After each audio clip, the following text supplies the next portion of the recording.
Buen día. Nosotros pertenecemos al grupo de patología infecciosa 2, WebQuest 1 Sepsis, y en el día de hoy vamos a hablar del caso clínico número 4. Corresponde a una paciente femenina de 41 años con antecedentes de hipotiroidismo, manejo de levotiroxina, hepatitis A y ginecobstétricos 3 cesáreas no complicada y planifica con Pomerol. Farmacológicos: proparonol, diazepam, furosemida, diacenomida. Cursa con un cuadro clínico de 2 días de evolución caracterizado por astenia, debilidad, tos con expectoración mucopurulenta y fiebre. Al examen físico, signos vitales: tensión arterial 130/80, temperatura 38,5, frecuencia cardíaca 130 latidos por minuto, frecuencia respiratoria 33 respiraciones por minuto y saturación de oxígeno 90%. Estos hallazgos me están evidenciando que la paciente está cursando con un síndrome de respuesta inflamatoria sistémica. Adicional a esto, en el examen físico encuentran disnea y uso de músculos respiratorios accesorios. En el examen de tórax, en cardíaco, taquicardias sin soplos, y en respiratorios, disminución de los ríos respiratorios de ambas bases, con brocofonía y estertores de predominio en base derecha.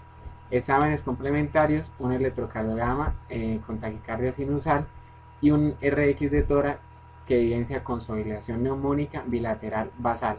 Conjunto de hallazgos que nos sugieren que la paciente cursa con una infección de vías respiratorias bajas. Indagando por el tiempo de evolución de la paciente, vemos que se trata de un cuadro agudo, dentro de los cuales a considerar tenemos la bronquitis aguda o la neumonía adquirida en la comunidad.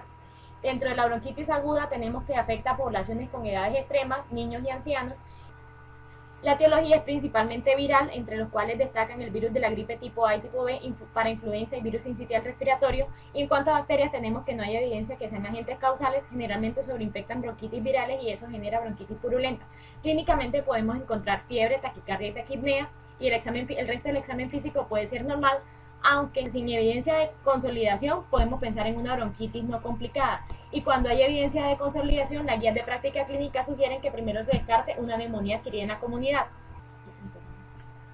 que se diagnostica con una clínica de fiebre, disnea, tos con expectoración mucopurulenta, presencia de dolor torácico, alteraciones del estado de conciencia y un examen físico con taquicardia, taquipnea y hipotensión, y se confirma con análisis de esputo que contiene tinción de Gram, cultivo para gérmenes poco comunes, y tinción de Sinilsen para descartar Mycobacterium tuberculosis, y otros exámenes paraclínicos como hemocultivo, uroanálisis, electrolitos y marcadores de inflamación aguda.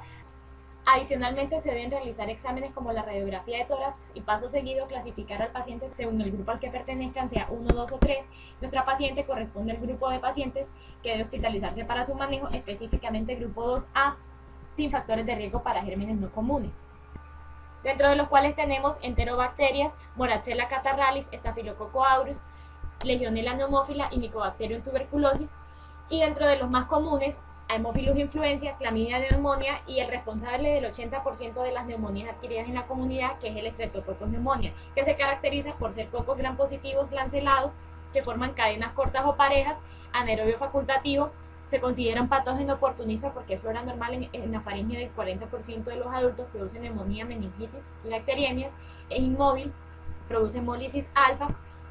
Dentro de sus reacciones bioquímicas, presenta reacción de Kellogg con anticuerpos específicos que consisten en aglutinación, su proliferación se inhibe por octoquina, son lisados por bilis o desoxicolato, es catalasa negativo y hacen reacciones de homofermentación de glucosa, produciendo por cada glucosa 2 moléculas de ácido láctico que me conllevan a acidosis metabólica con elevación de lactato. Dentro de los factores de virulencia, el más importante es su cápsula antifagocítica, que hace que el microorganismo sea muy invasivo, y estudios han demostrado que la cápsula lisa es más virulenta. Además, tiene neumolicina, que suprime la actividad oxidativa fagocítica, y estos dos factores me van a hacer resistencia a la fagocitosis. También la neumolicina me produce destrucción del epitelio ciliar. Las adhesinas protésicas de la superficie se unen a las células epiteliales del epitelio respiratorio. La proteasa de inmunoglobulina A, que es la que secretan las mucosas, hace que la eliminación mediada por inmunoglobulina A sea imposible. Adicionalmente tienen fosforilcolina y fosforilcolinesterasa, la cual hidroliza la fosforilcolina, que es liberada hacia el intersticio. Esto me genera neumococos sin fosforilcolina y neumococos con fosforilcolina. Estos últimos, junto a los fragmentos de fosforilcolina liberados al intersticio, son detectados por la PCR humana, que va a hacer reconocimiento y me va a ampliar posteriormente la respuesta inflamatoria aguda. También tiene ácido teicoico y fragmentos de peptidoglicanos que me van a activar la vía alterna del complemento y peróxido de hidrógeno que permite producir daño a los dos liberados. Todo esto junto con la neumolicina que me activa la vía clásica del complemento me va a llevar a destrucción tisular. El polisacárido C lo identifica como Streptococcus. En conclusión, la resistencia a la fagocitosis, la colonización, inmigración y la destrucción tisular me van a llevar, junto con todos estos factores y productos bacterianos, a la producción, factor 7, que es procoagulante, activación del complemento por la vía directa e indirecta, activación de neutrófilos y monocitos que producen citocinas y mediadores parecidos a las citocinas, como el factor de necrosis tumoral alfa, la interleuquina 1, y esto me van a producir activación del endotelio. Esto lleva a un efecto antifibrinolítico, la producción de interleuquina 6, la 8, el óxido nítrico, el factor activador de plaquetas, especies reactivas de oxígeno, etc. Todos los factores anteriores me explican la fisiopatología del síndrome de respuesta inflamatoria sistémica. Este, más un foco infeccioso confirmado, por ejemplo, por una neumonía adquirida en la comunidad, es lo que se engloba en el concepto de sepsis.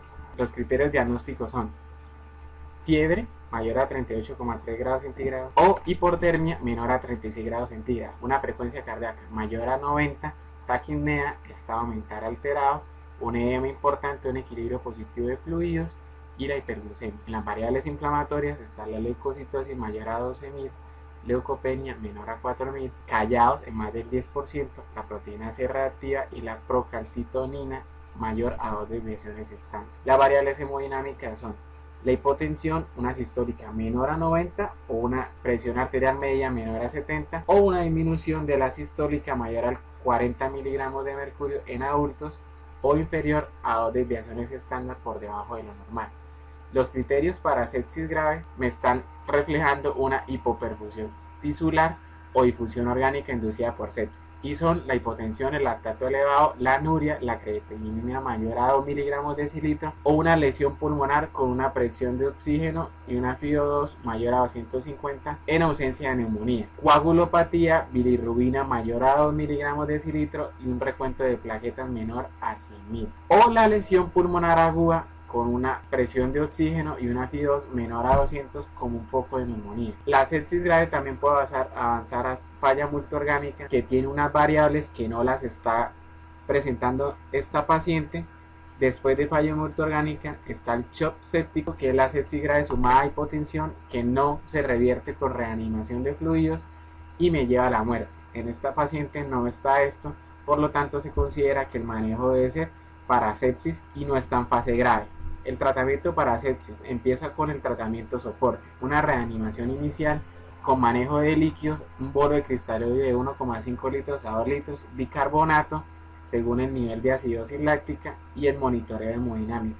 Las metas deben ser una presión venosa central de 8 a 12 milímetros de mercurio, una presión arterial media mayor a 65 milímetros de mercurio, una diuresis mayor o igual a 0,5 mililitros kilo hora y una saturación venosa de oxígeno mayor a 70%. El tratamiento antibiótico va a ir encaminado, así es empírico o ya es específico. Como en esta paciente no tenemos el foco, entonces empírico primero que todo deben ser antibióticos de amplio espectro durante la primera hora. Se sospecha que es bacteriana, una politerapia antibacteriana para una infección vía respiratoria debe ser betalactámicos más macrólidos o quinolonas más aminoglucósidos. Una politerapia antiviral sería broncodilatación, antiinflamación y antiviral, y los fármacos a elección serían adrenalina, glucocorticoides y anticuerpos o análogos sintéticos de nucleósidos, y una terapia antifúngica de amplio espectro como la equinocandina, el fluconazol o la anfotericina B. Para el tratamiento específico se debe identificar el agente patógeno para mirar su sensibilidad y la resistencia con el antibiograma. Otras medidas que se deben utilizar son el uso de biomarcadores para mirar el seguimiento del paciente, la descontaminación orofaringea y digestiva, el control de la glicemia y los corticoides, inotrópicos, cristaloides, albúmina y vasopresores es más que todo para sepsis grave. Asumiendo que el tratamiento va dirigido a Streptococcus pneumoniae y que la paciente está catalogada como el grupo 2A porque es un germen común, es ampicilina surfactant 1,5 miligramos endógenos a cada 6 horas, cefuroxime 750 miligramos endógenos a cada 8 horas, la eritromicina 500 miligramos endógenos a cada 12 horas.